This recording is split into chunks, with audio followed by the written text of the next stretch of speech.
If we've said it once, we've said it 1,000 times. Okay, perhaps that's a bit of an exaggeration, but we have been very vocal for a very long time on this show about how election polls should not be used. This time on Poll Hub, the latest round of hand-wringing over how polls are being used to determine places on the Democratic debate stage. Then, more on another favorite here, Trump's unmoving approval rating. This time, a new way to look at it. Like I said, if we've said it once, we've said it 1,000 times. Let's get to it. And hi, everybody. Welcome to Poll Hub. I'm J.D. Dapper, Director of Innovation here at the Marist Poll. And I'm Barbara Carvalho, Director of the Marist Poll. And I'm Lee Marengoff, Director of the Marist College Institute for Public Opinion. There was 1,000 takes until Jay got that right. Actually, only 999, but who's counting? So we have It was talked. an estimate. It was an estimate. Within the margin of error, it was 1,000. We've talked a lot about this. In fact, going back to 2016, the Marist poll took a bit of a stand on how polls, election polls, horse race polls, if you were being used. And there is a big hullabaloo right now about how the determination for who gets to stand on the next stage of the next Democratic debate is being determined by a series of polls, the big, well-run polls. But if you're at 2%, you're in. If you're at 1%, you're out. And the margin of error in these polls is well beyond 1%, which means what? Why is this such a bad idea? Well, first of all, I think you hit the nail on the proverbial head on that, in that, the polls are not nearly as precise as the effort that's being applied to them, and certainly how they're being used. So if you're going to use polls as the Republicans did to rank candidates last time and say, all right, the top number of these guys make it, or if you're going to do it as the Democrats have, which has been, well, in this particular set of polls, the ABC one coming up, if you got 2% in 4 polls that they recognize, then you're in. And if you don't have 2%, you're not in.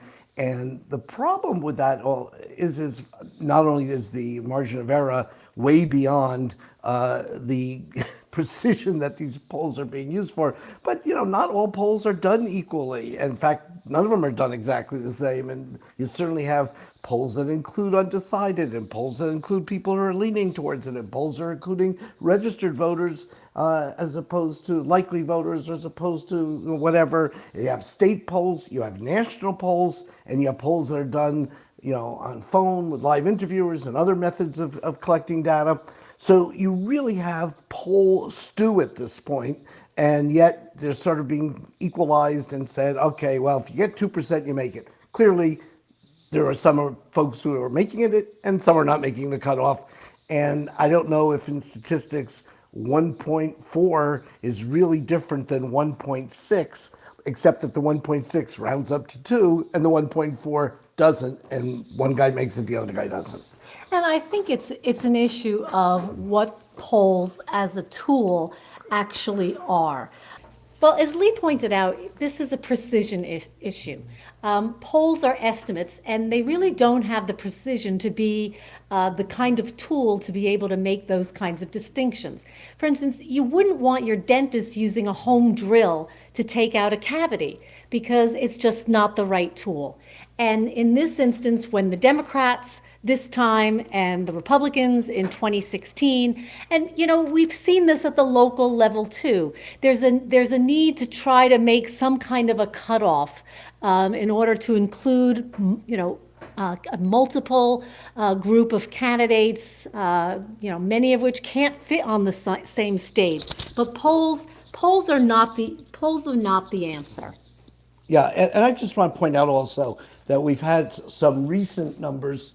And I think in the last couple of days, the whole debate has been about who would get into this last set of Democratic debates. And some folks needed another 2.0 to get to their 4th poll. And what we did see also, we saw a lot of controversy, not only about that, but also about the Monmouth poll, which came out and showed a dramatic change in the Democratic field, with Joe Biden dropping 13 points from his previous poll, Warren and Bernie Sanders going up 5 and 6 respectively. So this, in a sense, became a 3-person race all within the statistical margin of error, so they were tied. And then the question was, as we've talked about also, this is a good example, is this an outlier or is it not? And if it had been an outlier, or if it is an outlier, what would have happened had someone gotten the 2% in a poll that was generally seen as an outlier would also be problematic.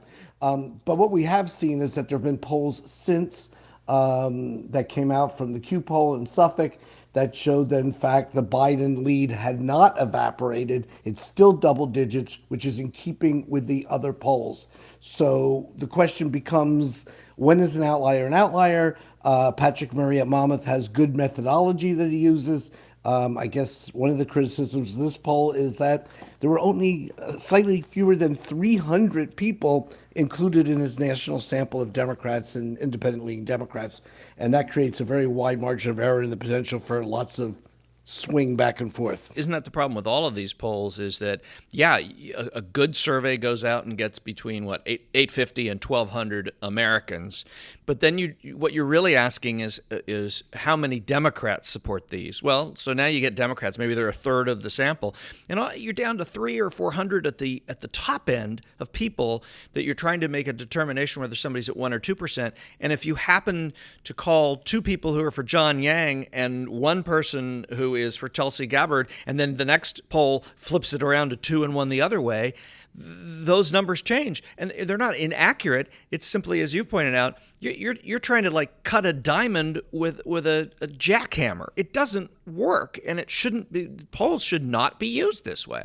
I like that better than Barb's dentist example. Yeah, but everybody could relate to the dentist. That's why it was so torturous. Yeah.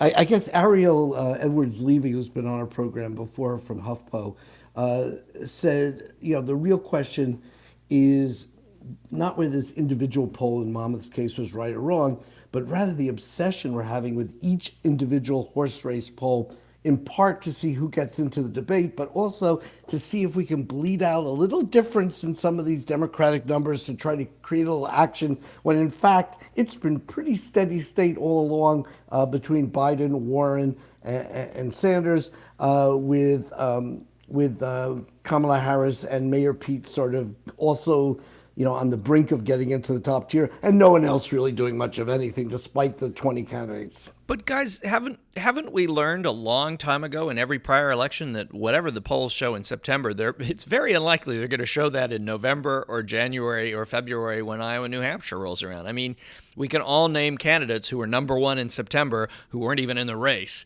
by the time you get to those contests. So it just seems like we never learn, or maybe the political media never learns, or maybe it is us. Maybe none of us ever learn about this stuff. Well, it's each day's story too. But I mean, I think that the past also tells us that although a candidate with strong name recognition does have an advantage over a field of lesser known candidates, it also does tell us that as the votes start getting counted in these primary states, that someone who has only a small proportion right now of support can become one of the players down the road.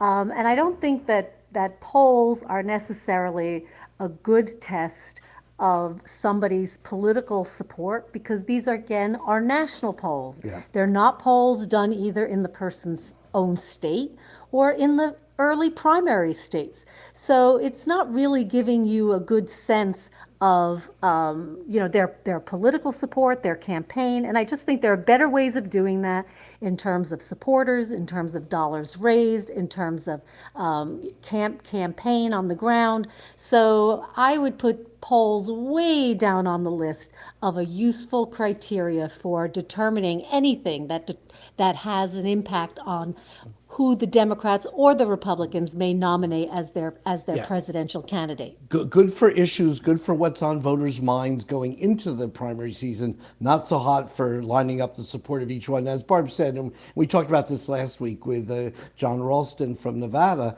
the sequence, when you start in Iowa and then you go to New Hampshire and then you go to Nevada and then you go to South Carolina, a lot of it has to do with the sequencing. And what we're talking about here is for the most part, although those states do count in the Democrat qualifying for the debate, most of the polls have been national polls, and those there is no national primary, obviously. So we got problems with some of this. It's inexact.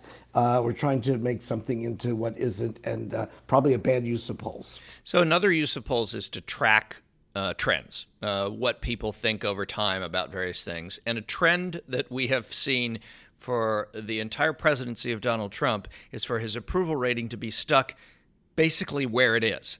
I mean, it's barely moved over the course of his entire presidency. There's been some ups, there have been some downs, but it's all within this incredibly narrow range. It's unprecedented.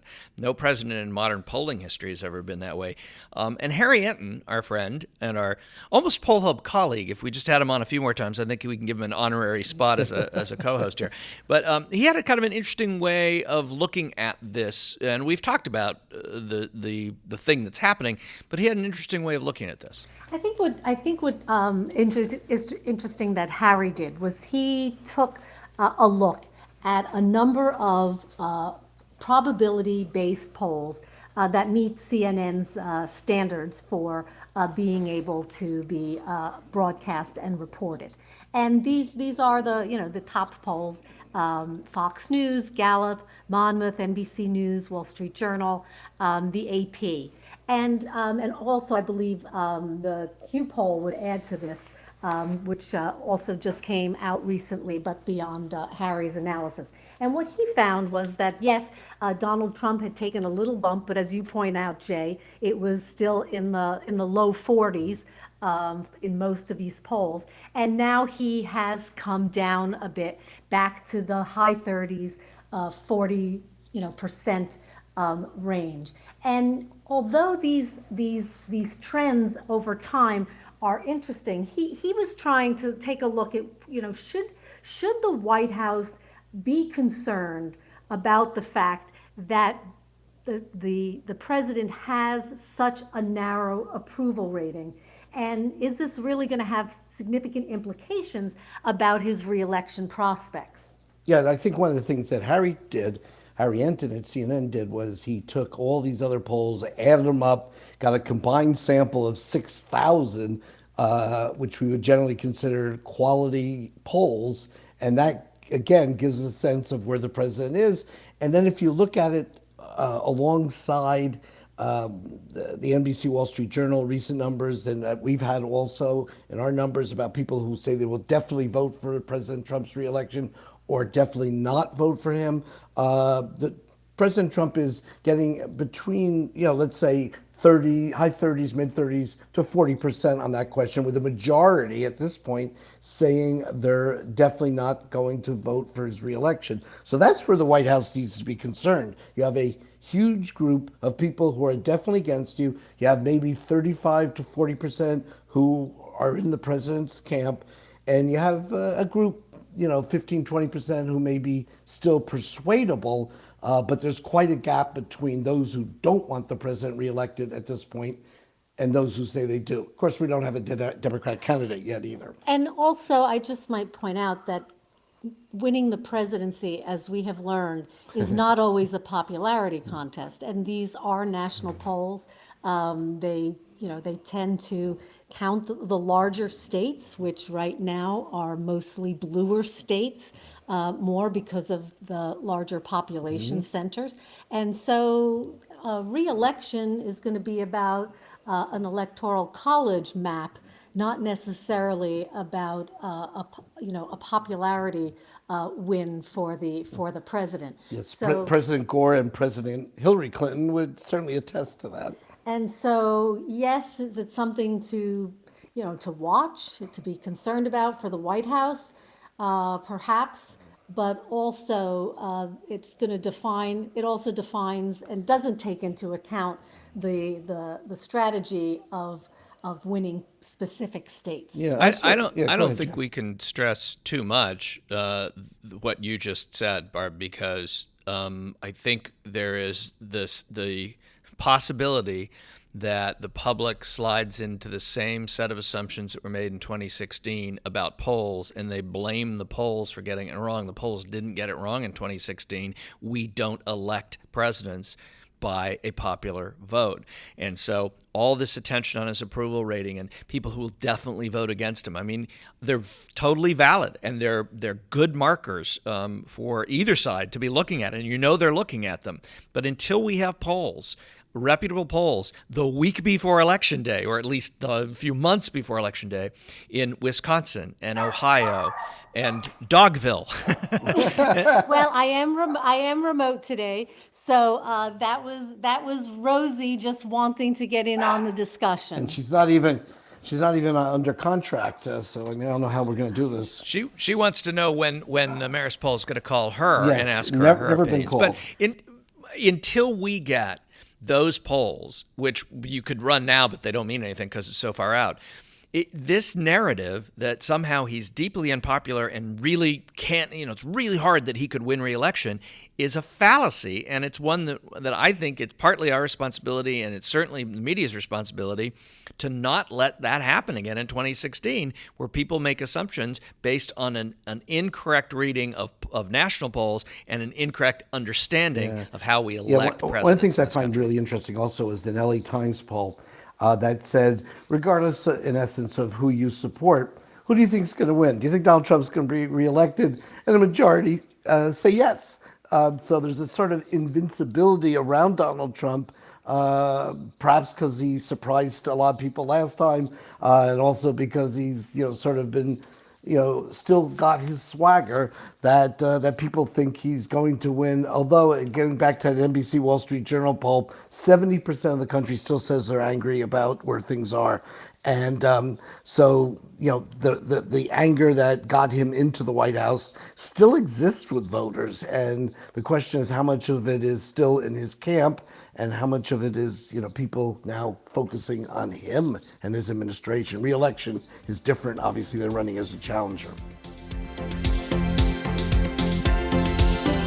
And with that, we'll wrap up this edition of Poll Hub, which has gone to the dogs very quickly. Poll Hub is a production of the Marist Poll at Marist College here in Poughkeepsie, New York. Mary Griffith is our executive producer. Casey Schaff is our editor. On the boards today, Mike Conti.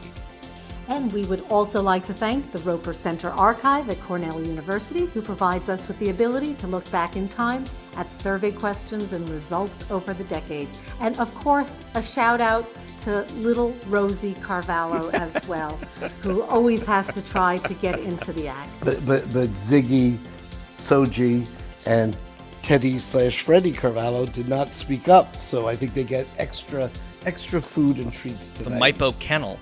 Yes, it is.